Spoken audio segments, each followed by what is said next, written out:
It's been a while since the first Fighters Pass for Smash Ultimate is finished, and right now we're currently waiting for the second Kyoto on the second Fighters Pass to be shown, as of this video. And as of right now, I can say a lot of the new Kyotos are pretty nice despite me not liking the franchises or me not really playing the franchises as much. But I still do somewhat enjoy them in Smash because I do think that they at least represent their series well enough, both in the moveset and stages, and for the most part they are kind of fun to play, but again, I have some minor gripes with some of them. In today's video, I will cover what I thought of each Kyoto in the Fighters Pass, and I will also give them a rating out of 5. So let's just get started with Johto. To me, the Fighters Pass kind of peaked with Johto because I was the most hyped for him because I had played a ton of Persona 5 beforehand. This was my most excited Kyoto for the game, but sadly, gameplay wise, he's just alright. My main problem probably comes from him not being a good representation of Persona as much as I would have liked, because he only uses his main persona, Olsen, and it's still fine. It's just I wish that maybe he had different personas he could use,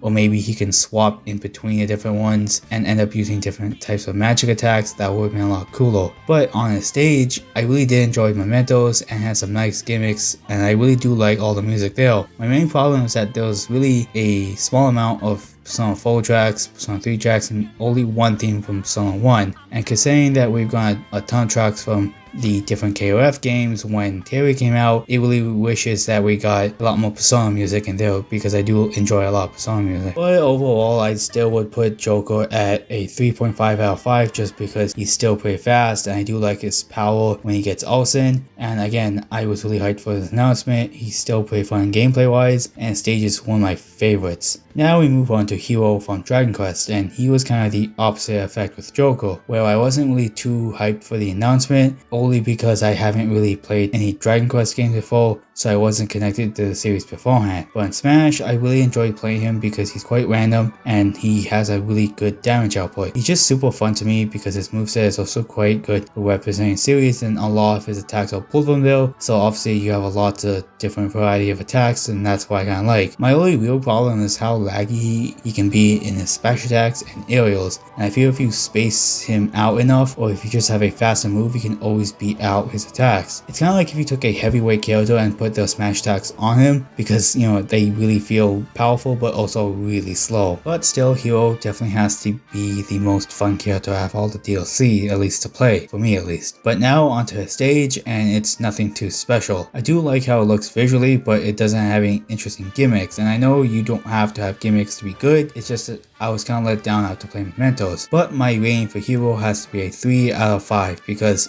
I do enjoy playing him, but I feel it would be slightly higher if he wasn't as laggy. His stage is alright, but again, doesn't really have any gimmicks to make me want to go back to that stage. The music in it is alright, but I don't really care much for its OST because I guess I haven't really given it a good listen, and again, I'm not really connected to any of the OST just because I haven't really played the games, unlike Persona. Then we move on to the third Kyoto, Banjo and Kazooie, and these two I'm not the biggest fan of. Don't get me wrong, I didn't hate their announcement, I just wasn't too hyped for them. They're all fine Kyotos, and I do still think that they deserve to be in Smash. It's just that gameplay wise, they just feel kind of normal. They don't really have any real gimmicks to make them stand out from the rest of the cast, where something like Johto has Olsen and Hero has RNG, and also his down B basically giving him a bigger moveset. Banjo still is fine to play, I was just hoping it'd be a little bit more unique. In that way, he's kind of like Johto to me, well in this case I'm just less attached to Banjo in comparison to Johto, but they're still fine gameplay wise. His stage is somewhat similar to Hero stage, but visually I like it a lot more because it rotates around and gives you some cool perspectives, and honestly I just like playing a lot more. Music here is also fine because as something similar to Dragon Quest, well I think the soundtrack is still good, it's just that I don't really care much for it. But my rating for him has to be a 2.5 out of 5. It's just the Kyoto isn't as fun to me like the other two, and I just again feel he doesn't have a lot of unique qualities, at least to me. Kyoto is still solid, just not for me, and his stage is still pretty cool. Now we move on to Terry, and to me he was kind of another Banjo, but in this case I had a lot more fun playing him. He's pretty fast and aggressive, which I kind of like, and he does share the input thing from Ryu and Ken, but it's not the same exact ones for all of his moves, which I kind of do like. And something else I also really enjoyed definitely had to be the fact that he has 5 special moves, that being a forward and back special, and obviously they are kind of different and it just adds a lot more uniqueness to Terry. He also has 2 special attacks for when he reaches 100%, where if you do a certain input, he will do the move, and that being Buster Wolf and Power Geyser. I still say that playing him is a lot more cooler, and again, you have a lot more options just because of his added inputs, his added moves, and just stuff like that. And then his stage probably has to be one of my favorite ones just because of its gimmick, where you bounce off the walls, and the top blast zone is harder to kill just because of how high it is in comparison. I do really think it's fun, especially in free-for-alls where you have more players and everyone's bouncing off the walls, and then you can just hit someone on the wall and then another player comes in and smacks them back in the wall, which is kind of funny. In 1v1s it's still pretty fun because you can end up stringing different combos, because if you bounce them on the wall then you get them in the air, which I still kind of find fun. Music wise it's alright. I do enjoy the tracks I've heard, and it's a huge roster of music, which is again pretty cool. I still wish Persona had the same thing, but obviously I'm not going to lose sleep over it. My rating for Terry has to be a 3.5 out of 5 just because I enjoy him a lot more than I expected,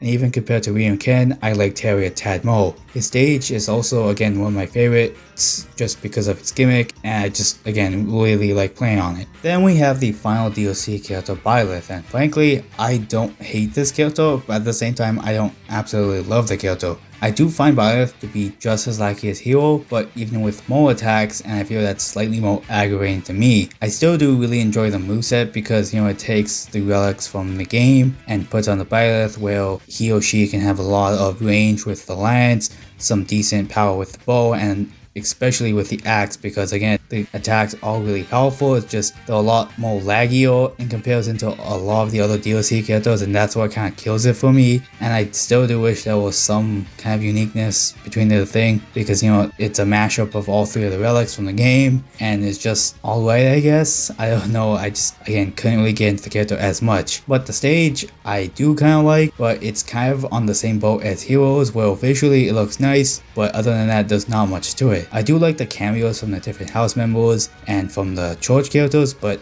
there's not much. And also the music's pretty alright. But overall, Byleth gets a 2.5 out of 5. The character is still worse in terms of speed of the attacks, but overall the character still doesn't amaze me as much as Hero and Terry, but the character is still alright.